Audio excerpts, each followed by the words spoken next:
Hey everyone, welcome to Night Mill and Chill, another SHOT Show edition. We're here with Nic Meyer from TactiCloak.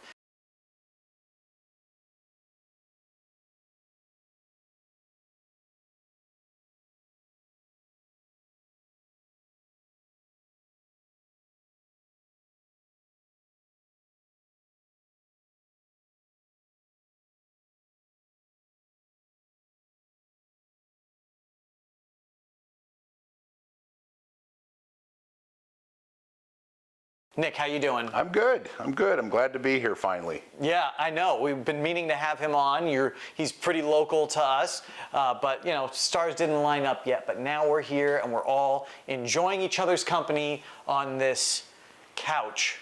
The casting couch, as it were. It's been a productive and interesting few days at SHOT Show. We're, 3 days into it now?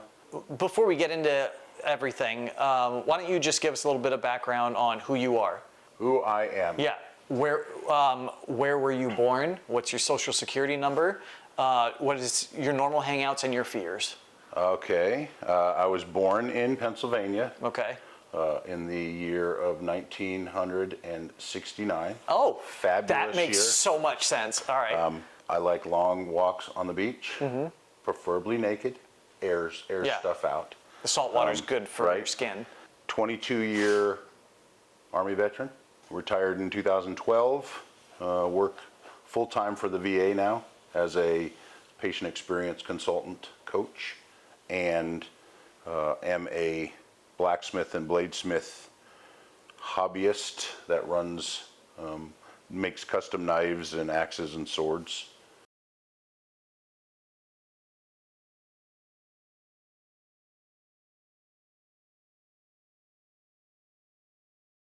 We were talking about how you can spot somebody that's in the industry as opposed to like a foreigner or somebody who's just at the show. I would break that down into like bedrock industry people who are subject matter experts, who are comfortable in the space that they're operating in. And those individuals always appear to be calm, collected, aware of their surroundings, engaging with other people, willing to listen to other people talk, even when they're talking about their own product, letting people into the conversation, as opposed to people who are new to the industry, skirting around the edges of the industry just because it's helping them establish a name for themselves and or a product they're trying to produce. They're very focused on themselves, and you'll have a hard time interacting with them and having a conversation that has depth, if that makes sense. I don't want to call them superficial because they often are well-intentioned and mean well, but they just haven't operated in the space long enough to have gained an understanding of what it means to be in the industry. What a great response. I was just going to say pointing guns at themselves, Yep. but I like your answer much better. I would say 90% of the people I've seen at booths picking up handguns, rifles, shotguns, and sighting down them are doing so at other people without having Yep. even made an attempt to clear that weapon. Yep. Because they assume they're in SHOT Show, all of the guns are unloaded. Yep. And that's a deadly assumption to make. Absolutely.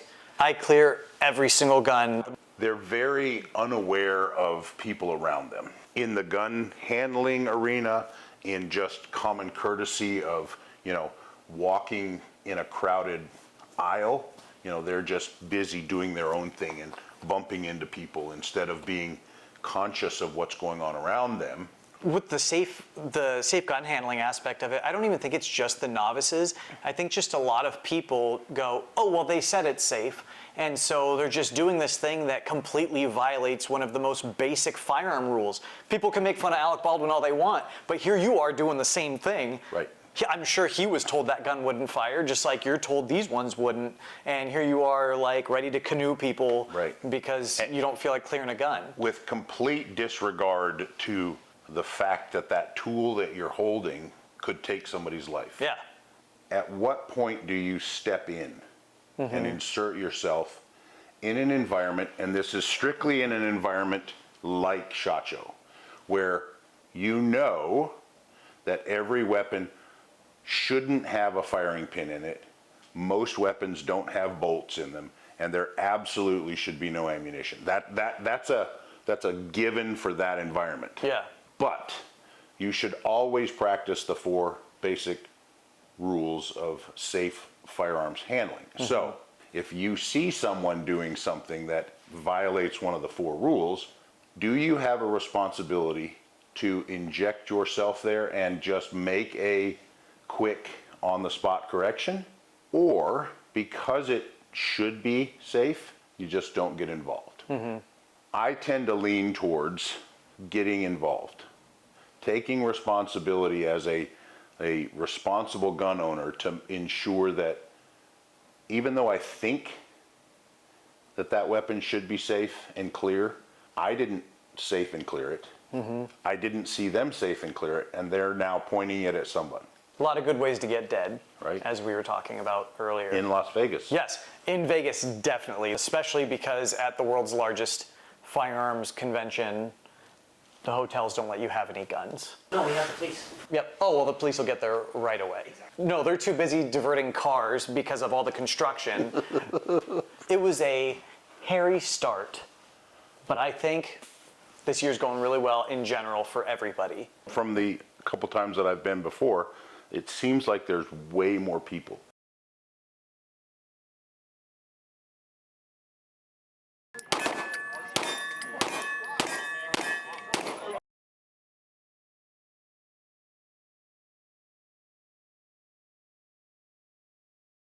The aisles are just packed.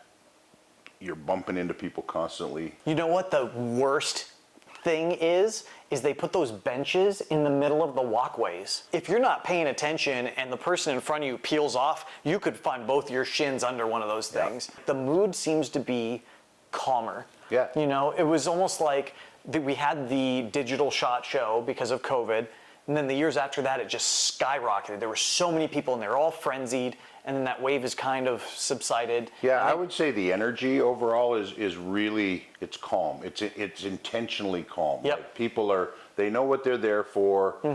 And everyone that we've talked to at booths has been direct and professional and really just about the business, remembering why we're all here. And they've all been approachable when I come to them about my business. Right. And so I think that the communication has really been on point. There was lots of people at booths, even when I was standing, waiting to get through or by, people were like, oh, hey, what is that? You got a cloak on? You got a cape? And that was an opportunity for me to start a conversation with people. How many times did they call it a poncho and you had to correct them? Maybe a dozen, but most people called it a cape. I'll take cape. Cape Batman wears a cape. Fine. I would do my best, Edna. No capes. No capes. Well, you did have a brief stint in the spotlight. I've had a number of stints in the spotlight.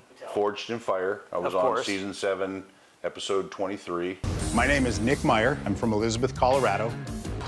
I didn't win. It was rigged. It was absolutely rigged. Did you watch it? I did. You will kill. Thank you. Because I didn't win, I got to keep the sword I made in the finale. Josh, who won, didn't get to keep his sword. So I will routinely send him pictures of me with my Forged in Fire sword and ask him how his sword is. Yeah. To which I get a curt FU. For work, I do all of the experience videos for the VA. I've got some experience in front of the camera. I worked in reality TV for about 12 years, but I did the editing, so Nice. I wasn't typically there on set. I was sitting in a dark room. I had this guy at my editing school who called me Ray Charles because he's like, you're just over here editing like this, just like super fast. That's what happens when you procrastinate. Yeah, but it's like, we talk about this too with creativity and like developing ideas. Right. You just live with it for so long in your brain that you're not really procrastinating. You're already working on it. Yeah. And then it just boom, out at the end. What I created in the TactiCloak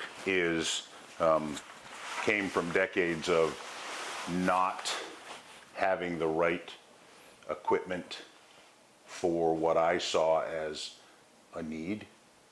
and not understanding how the system worked until I was the one that was freezing his ass off and couldn't work the bolt on my rifle and my rucksack was frozen, that I then started the process of trying to figure out how to make a product that worked in a bunch of different environments, but kept me and my gear out of the elements and concealed. And so that was the birthplace of what I call now the TactiCloak.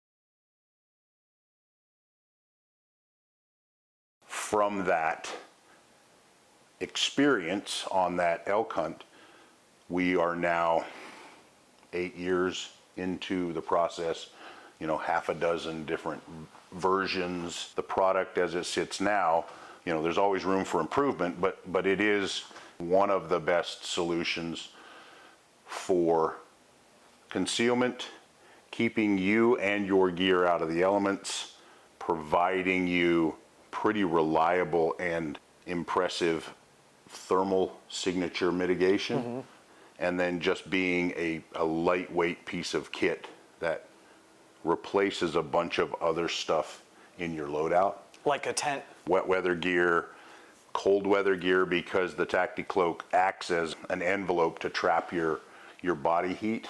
You don't have to have a lot of undergarments on. Perfect for me. To keep the cold away, because you're generating all that heat and your body heat is trapped inside this envelope, creating a little microclimate that is impressive in its ability to keep you warm. A lot of people like to compare it to the traditional army poncho, which I despise the poncho after having used it for a couple decades. It is an inferior product made by the lowest bidder that doesn't even do what it was designed to do very well. The problem is very simple. I don't want my stuff to get wet. And the solution is really simple. It's, well, then cover it. Right. But it's the elegance and the attention to detail that make it not just usable, but a pleasure to use. Right. You can cover yourself with anything. Sure. But that whole microenvironment thing, I have experienced it, and it is very warm. It's like a nice hug from your grandma, just without the cookies or the mustache. I think ultimately that's what really sets this apart, is that it's just so feature rich, even though it really only has one job. I took from my best friend the idea of a medieval cloak, which was generally made out of wool or some sort of ducted waxed canvas, and applied that concept to modern active fabrics. So what would have weighed 10 or 15 pounds as a true medieval cloak or walking tent now weighs 2.5 pounds. Why don't you talk about the different features that a TactiCloak has that sets it apart? The biggest feature of the TactiCloak that sets it apart from really any other environmental garment, it's one piece. It covers your whole body, and because it's center opening in the front, it can be concealed, it can be covered from the elements, and still be ready to go instantly. If you put a poncho on over top of you, it opens on the side. So if you bring your rifle up, you're fighting with the fabric. Tradition. Oh, mother. I live in Colorado, well, we both do, so I'm not really worried about hurricanes. Right. But if you were a civilian living in a place where there's flooding or hurricanes and you are deciding to help your neighbors, get their things in place, but you know that sometimes that's when shit really pops off, you can have easily some kit underneath, PDW, something like that, be perfectly comfortable moving around, but have some real firepower with you. It's surprising when you have a full loadout kit on and a 3-day assault bag underneath it, and people don't realize that you're that well configured. Oh, for the love? We're in the middle of filming, sir. So how many bear wieners has the production, do you think, or the prototype TactiCloak has been in contact with? How many times has my wiener been in contact with? Or any other, I would say probably Probably half a dozen to 10. So you're saying it's stain repellent? It is. Wow. It's comfortable Perfect. to sleep in. Have you stood in the shower with the TactiCloak during the development process? Absolutely. Very nice. I've been under the hose a couple times. Our friend Sean here also likes to be under the hose. Usually he's paying for it. That's true. Well, he is a Marine, and I'm sure he has been had some shore duty in Thailand, so he's probably been under the hose a time or two. If I am living in a very urban environment, maybe this might stand out. Are there other colors available now or any that you're planning on releasing in the future? I have a few other colors right now, camouflage patterns. Mossy oak, got some of those. Sean, make yourself useful. We have some of the Origin Highlander and soon some of the Origin woodland pattern as well. As far as urban camouflage, we will be doing TactiCloaks in beautiful. Let me finish with the colors. I'm going to be doing a Here we go. OD green, coyote, and then a wolf gray. This thing is so comfortable. It's like butter. It's one of the quietest materials that I've ever used. and This being Origin quiet. is great too. Yeah, this is what feels like bed sheet material, but it's got a DWR finish. Water just beads right off of it. It makes the material really hydrophobic. In today's day and age, can one be canceled for being hydrophobic? I don't think so. Okay. Because we as humans are 90% water, so it would be really hard to be hydrophobic, a true hydrophobic. True. You'd just be dead. Jocko, if you're listening to this, or anybody out there who knows Jocko, I'd love to talk about being able to get larger quantities of this. Obviously, we'll have links and all that kind of stuff to your website. Go there, check it out, if only because this is one of the most magnificent men that we know. Don't get jealous, Sean. Sean, Stud horse for sure. Tripod. a shorty tripod. Not a two-veg tripod. No, I am definitely stretching not. Imagination. Yeah, although I feel like it has also spent a lot of time in China. At SHOT Show, what is the most exciting thing that you saw, and what is the most disappointing thing that you saw? The most interesting thing I've seen was at the Cabot booth. There is an individual there who is making folding knives and fixed blade knives out of carbide tungsten. As a knife maker myself, carbide tungsten is not even in the realm of traditional high carbon steel. Yeah. He's hardening those blades to a 72, 73 Rockwell hardness, which is like ungodly. So, how hard do you like? Between toughness. You okay over there? I think Bronson might be dying. He might be. What is, what, is that him? La, da, da, da, da, da, da. If Sean! you didn't know. Say that they wear. Sorry. No, that's all right. We've been interrupted 10 billion times by Sean in the last 5 minutes anyway. So the most disappointing thing. So I would say it was probably at the Maxim Defense when Mike and Micah were there from Grand Thumb. And the crowd there was obnoxiously schoolgirlish. Like being at an NSYNC It concert was in ridiculous. the early 2000s. Like I was trying to get through the line that had formed to go get their picture taken with them, and you know they're stopping up like a whole section of the aisle. Bearded middle-aged dudes were ready to fight me for saying excuse me as I tried to go through the line to get to the other side. to go do business. Right, and I was like, what the hell's going on here? You know, it's just. I mean, nothing against Mike. No. Like, obviously, he's doing his thing. He's doing a great job. Fabulous. He's one of the only people I actually watch, you know, consistently. Enjoy watching the content, and rightfully so has earned his place of celebrity in the industry. Yeah. But the Taylor Swifties feel of all of those bearded middle-aged tactical guys waiting to get their picture with Mike was just like, come on, dude. Aren't we better than this? I guess not. I guess not. So, Like, can we cool. call them Thumbies? Thumbies. I like that.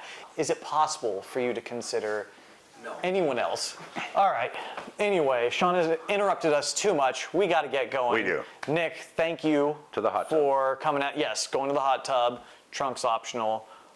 Trump is optional. Sean, not in some states. Thank you for hanging out. Thank you for FJB. talking with us. Yes, definitely. All you guys go to bed. Drink water. You're Did done. I really interrupt? I was trying Yes, to drink like water. what I need is quiet, Sean. I Quiet. was quiet. I fucking. Does this sound like quiet to you?